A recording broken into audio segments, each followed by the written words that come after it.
So before ko mag-start ani na video, warning lang, consider yourself warned. Dili mi mga pro trader, gi-share lang na mo among nahibaw-an basin tay makatabang mi. So sa trading day naga-earn full mi.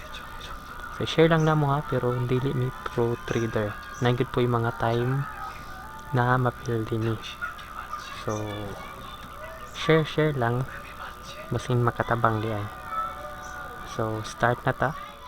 Okay, na napunta karon sa atong channel. So ang ato na yung discuss karon no kay kung unsahon pag deposit. So pag nag-deposit ko, ako ang ginagamit is Pimaya. Kay dali ra siya.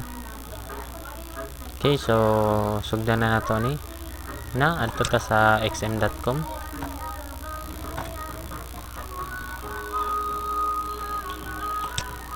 Login mo imong account.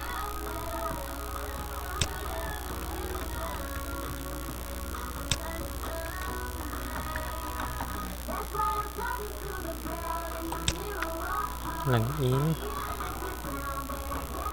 So pag na nakadiri sa imong homepage sa imong account sa XM, so mao man ning tsura. Scroll down lang nimo na kay makita diri na withdraw funds, deposit funds, open additional, internal transfer. So withdraw, so obvious kayo imong withdraw nimong kuan, imong na profit or kung pila mong balance dira depende sa imo ha. Internal transfer is gikan ani na account padung sa another account nimo, pero dapat imo harag yapong account, dili na siya mo balhin kung sa lahi na kapangalan na account. So imo harang gyapon na account. So open additional account, so kung ganahan ka mag-add pareha sa kuha tulo ka bukong account. Ang upat di ay pero duha ra ang naisunod. So mo na kani pwede ko mag internal transfer kani magkuha ako $20 balhin na ako diri. So mo na itawag na internal transfer. So dirita sa ato ang main topic, deposit funds. So dirita click lang nato na.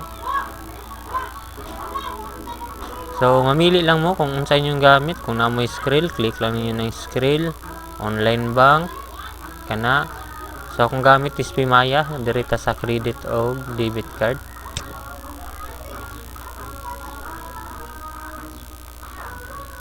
Then pila ka dollar ang imong i-deposit. So minimum niya is $5. Try na to ha. Oh, pwede siya $5. Kung imo na i-4, dili na siya kuha na. Minimum is 5. Nara no? So $5 deposit.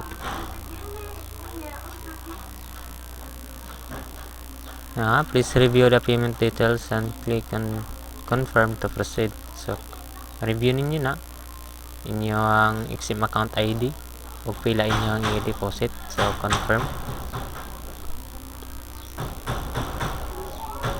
Pasensya sa background guys ha, nang ginagpanday. So card number. Ang inyong Pimaya, kung wala mo Pimaya card, kung na may Pimaya na apps niya na may account, sudlan lang na ninyo og kuan 100 pesos na dayon may virtual card ana. So ang kanang virtual card nara na sa Pimaya apps ninyo makita. So parehan eh. Okay, dirian ninyo makita ang inyong virtual card. So dapat na isulod inyong Pimaya account misking 100 pesos lang para ma-access ninyo inyong virtual card. So pag na naisulod, diri ra mo sa my card kani sa ubos. Then online payment card number. So mao ni inyong virtual card. Kita ninyo na nanay card number, valid through mo na expiration date niya CVV 021. So kung wala pa mo ikanang kuan Pimaya card, pwede ka ninyong gamiton. Pareha ram gyapon na siya kay kung palit mo Pimaya card, inyo man ang i-link diri sa kuan inyong Pimaya account. So mahimo duha na kabuk ang inyong card ato, inyong Pimaya card o kaning virtual card ninyo. So na lang balik ta sa kuan pag-deposit. Okay, so mo to ang inyong kuano virtual card. Dito ninyo makita. So dili na ninyo makita na nakuan kung walay sulod ng inyong account. Dapat na isulod na 100, minimum of 100 at least ninyo makita tong card number. So card number, type lang ninyo yung card number diri So ang card number is 540.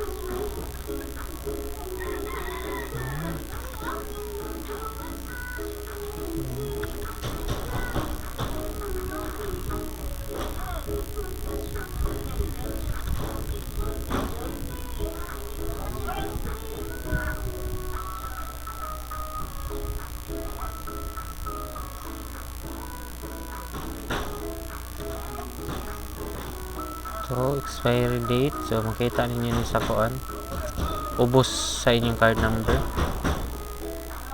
kanang duha ka number tapos slash yan ana po dai duha ka number mo na yung expiry date.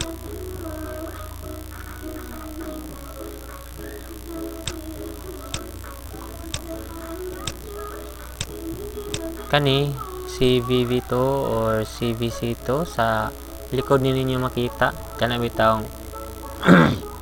kung na may card sa likod ninyo makita, pero kung sa virtual card lang naragya po ni siya sa ubos katong kuan tulo ka number,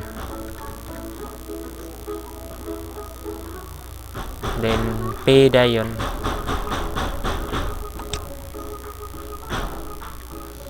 Basta magingana siya guys, pasagdan na ninyo ayaw gin ninyo i-interrupt.